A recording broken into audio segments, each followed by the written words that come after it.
Hello everybody, welcome to another episode of Bob's Woodshop. On today's episode, I'm going to show you how I made this American flag concealed gun case.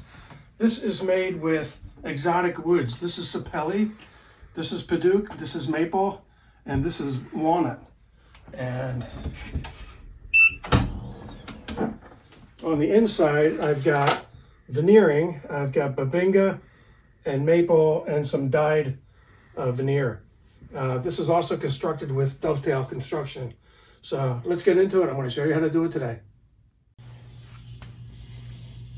Hey everybody. Okay, we're going to start a new project today. A local cabinet shop had given me a bunch of sapele, and I was thinking what to do with it. And I've been thinking about making an American flag gun case. So what I'm going to do is measure this 9mm up for a flag, and I got to get started on that. So I'm going to be using this free wood. It's gorgeous wood, and so yeah, let's get started. So taking a measurement of the rifle, this is 31 inches and 8 inches this way. I've got a union, a stencil union, coming a little later today. It's 10 by 15. So I want to design it around that 10 by 15 union, and I think I'm going to make this 36 inches long in order to give some room for the air struts and the lock. I'm not really sure exactly how I'm going to do that. I want to kind of be designing this as I go along.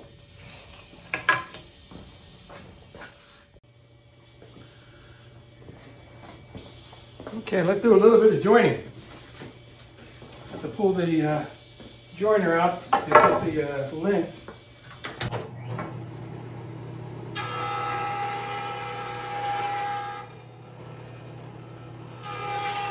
So my gluing strategy is going to be using my tape on 3 because I just like that. Not that this needs to be waterproof or anything. And I'm going to glue up 2 pieces. 2 2-piece sets. Okay, so let's get started on this.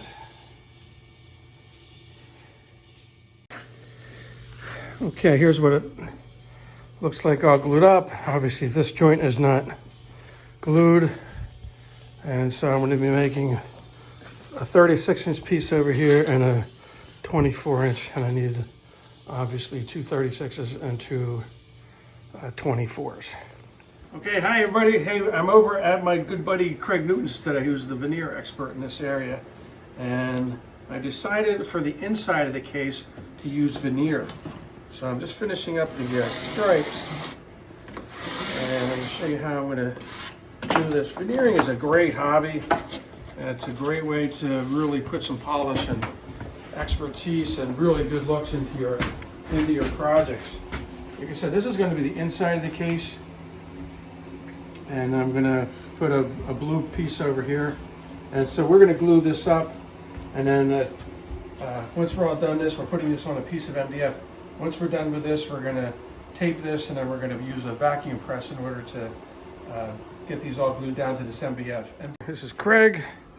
We're getting down to cutting and trimming the union. And the back of this is loaded with blue tape. And we're going to have to put veneering tape on this side, and I'll show you that in a minute. Okay, so when you're veneering, you get your pattern together, and what you then have to do is use just regular blue masking tape. And this is going to be the glue side, right? And then after this, then we have to come back, we'll turn this around. I got to take this blue tape off, and we're going to put veneering tape on all these seams. And this will be the upside in the press. Okay, so this is the veneer tape on, and we still have all this glue over here. Next step of the process, we're going to put a border around here. Okay, first thing, we're going to clean the base piece so you don't have any nonsense, which will definitely telescope through once you put the veneer on there. All right, we're going to run some glue on here. Before we do that, let's take a look at this side. Okay. All right, so if you look at this, you can see that his seams and joints are tight. So I have to say Bob did a good job on this. I taught him well. Craig is the expert. Craig is my mentor when it comes to these things. Yeah, we had one little issue with the corner, but we were able to Yeah, we overcame that. fix that. And now we're ready to go. So, next step is to put some glue down. Glue. This is it's a cold press veneer glue. All right, it's very, very good stuff. So I've seen some people use regular, like tight bond, but this is really specifically made Yeah. for veneering. Yeah, tight bond could be a problem later on down the road. All of a sudden you may have a problem with it, Yeah. you know. Okay, so this is what it looks like once you get it nice and rolled out.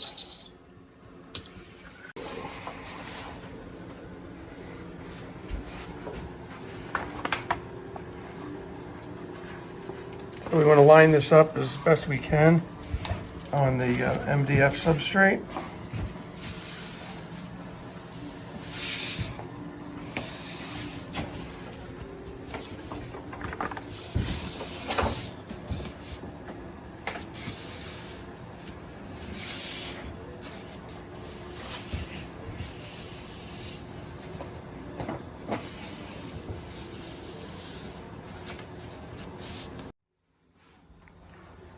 Okay, these vacuum bags come in all different sizes. Luckily, Craig has all of them. And Wow. from there, we're gonna seal the end off. No, Oh, we got to put the mesh on first. we put the mesh on. The mesh helps give an equal pressure against all the veneer. This is a critical step. So, Craig, what are we doing now? Okay, so the piece is in the bag. All right, and what we're going to do is we're going to seal this. All right, and basically it's just a rod with a sleeve that goes over it. And you just fold it over on the rod. And then you attach your sleeve right over it.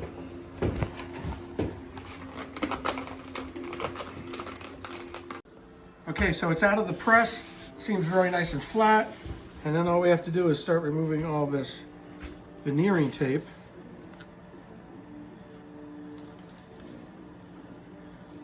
And so this is going to take a few minutes, so I'll be back to you when we have this off.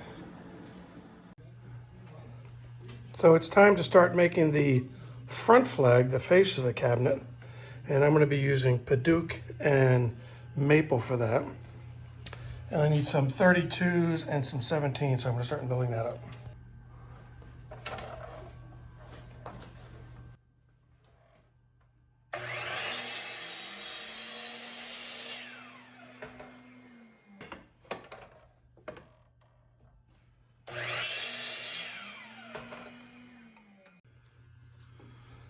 Okay, a little sanity check, make sure I got the right amount of stripes in both colors. This looks good. There's 6 long stripes and 7 short stripes. So what I'm going to do, I'm going to glue this up in 2 separate sections. This will be one, this will be one, and I'm going to trim the edges here and make sure that's all perfect.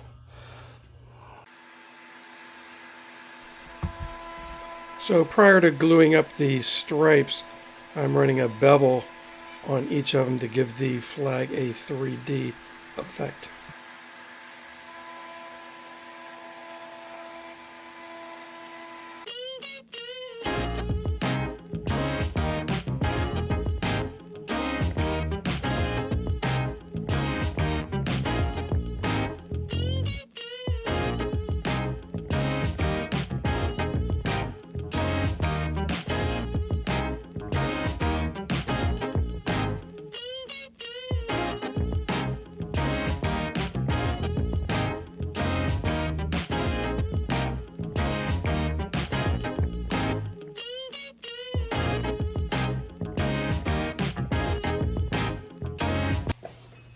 Okay, time to use the old biscuit joiner. I don't use this very often, but this is this is an application that's screaming for a biscuit. So I laid out 1, 2, 3, 4, 5 biscuits. I did one test cut, and the machine did have to be adjusted. So here we go. This was nice. This is a Sears industrial, and it's got the on-off switch on the bottom. Very handy.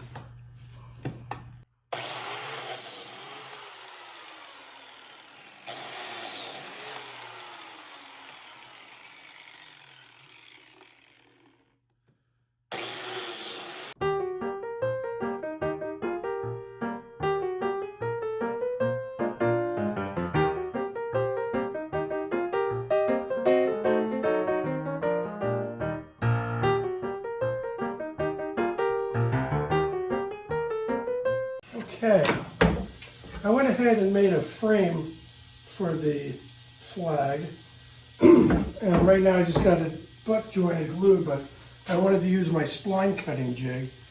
This was originally built for their table saw, my old Grizzly. I just had to make a modification for the saw stop. So this should be relatively simple. So there it goes.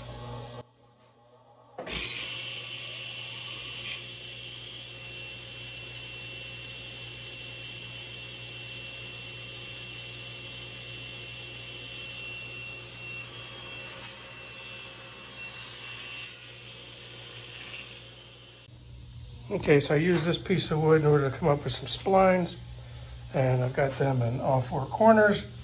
We'll let that dry for a while. In the meantime, I'm going to go over and work on the union. So I wasn't really getting good results with just putting the union down without some type of adhesive. So what I'm going to do instead, I'm going to try using traditional stencil paint and put this all with a stencil brush versus a paintbrush. And I wanted to see what kind of base that I've got. So I'm going to try it on both lacquer and with shellac.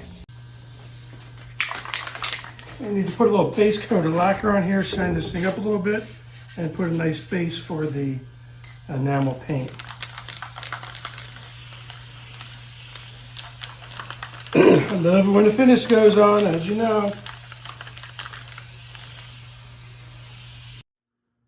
So it is a little chilly out in the garage, so I'm going to go ahead and do the stenciling in here. And I'm just going to use a good old-fashioned stenciling brush along with some enamel paint. So if I remember this correctly, my wife used to do this around the borders of our kitchen. And you just get a little bit of paint on the brush, and then you tamp down like this. This is a lot better result by doing this versus what I was getting with the spraying with the can of spray paint, because I was bleeding out underneath.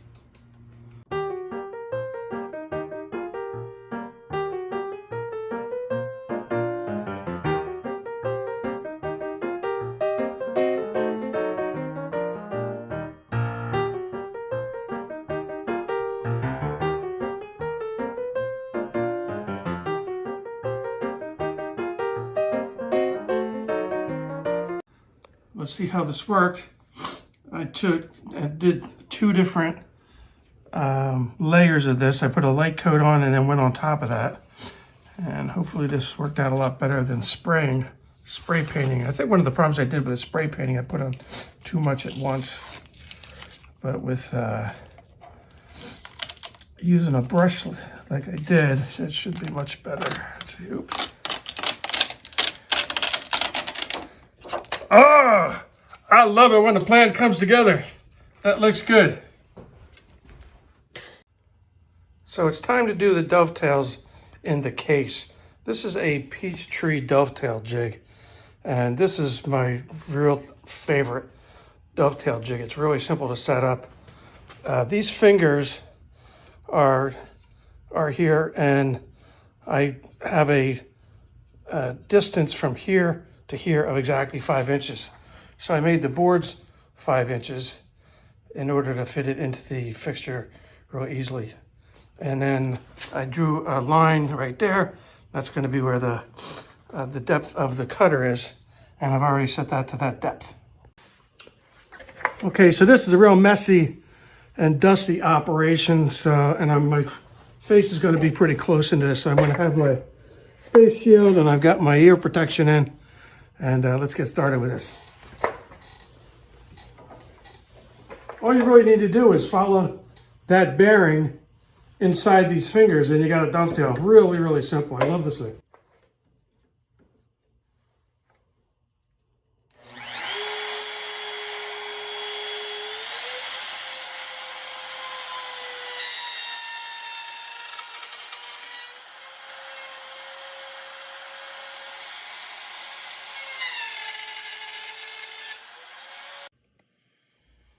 And that's how you get perfect dovetails every time. This fixture is just a fabulous, easy to work accessory in your shop. Highly recommend it.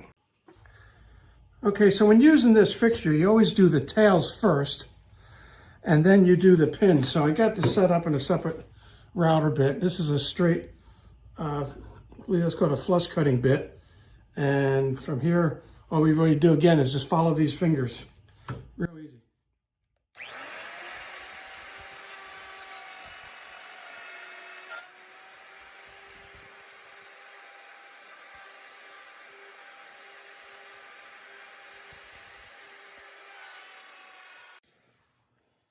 Okay, so I just tapped that in. I usually leave a little overhang like that, and I'm going to just sand that perfectly flush. So I'm going to go ahead and do the rest of these now. Okay, so I got my top and my bottom. Pins came out real nice, and the dovetails are nice. When using that fixture, if you can make your pieces, if you do a little planning ahead and make sure that these fit directly in between the fingers, it's a lot easier. If it doesn't match exactly on the fingers, then you have to kind of feel on both sides and make sure that you're overhanging correctly. But from here, I'm just going to put this together.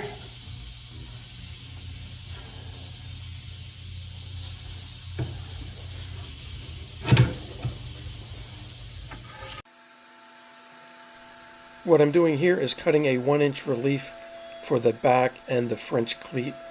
The strategy to hang this on the wall is a French cleat, and so I need a 1-inch relief on the back of this.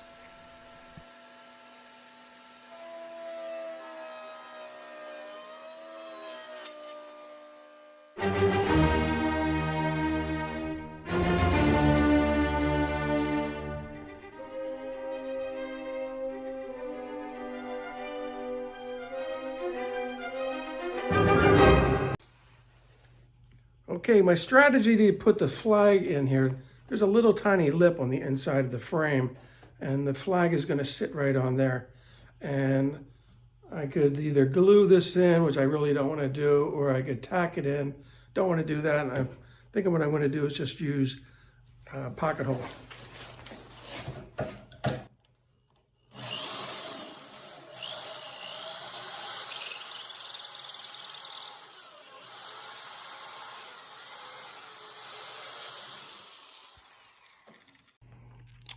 Okay, one thing I want to do is use the good old playing card trick. So I put some playing cards. A good reason to have a deck of cards in your shop, just to make sure you get an even spacing around either a door or something like this, a panel. Okay, we hit this with some lacquer. Can't beat lacquer for easiness. A couple light coats. The sapele is gorgeous. Okay, we're coming down the home stretch. I'm gonna put the piano hinge on now. And got my drills ready. I've got the lock And also got to put the pistons on.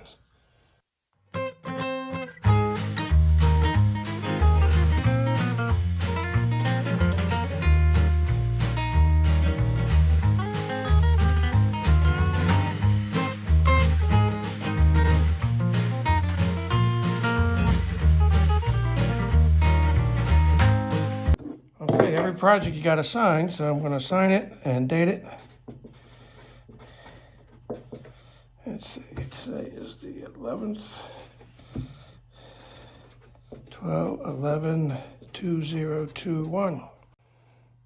Okay, this is the final project. See, we got the dovetails in there. This is made out of sapele and walnut, maple, paddock. And yeah, worked out pretty good. So this is the final project. This project took a couple weeks on and off while working on other items.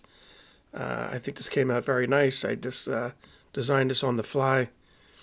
I haven't seen anybody else on the internet make a custom gun case with hardwoods like this or with veneers. So I hope you liked the project. And thanks for tuning in today. I really appreciate you spending a few minutes of your day with me. And until next time, I'll see you on another episode of Bob's Woodshop. Bye-bye for now.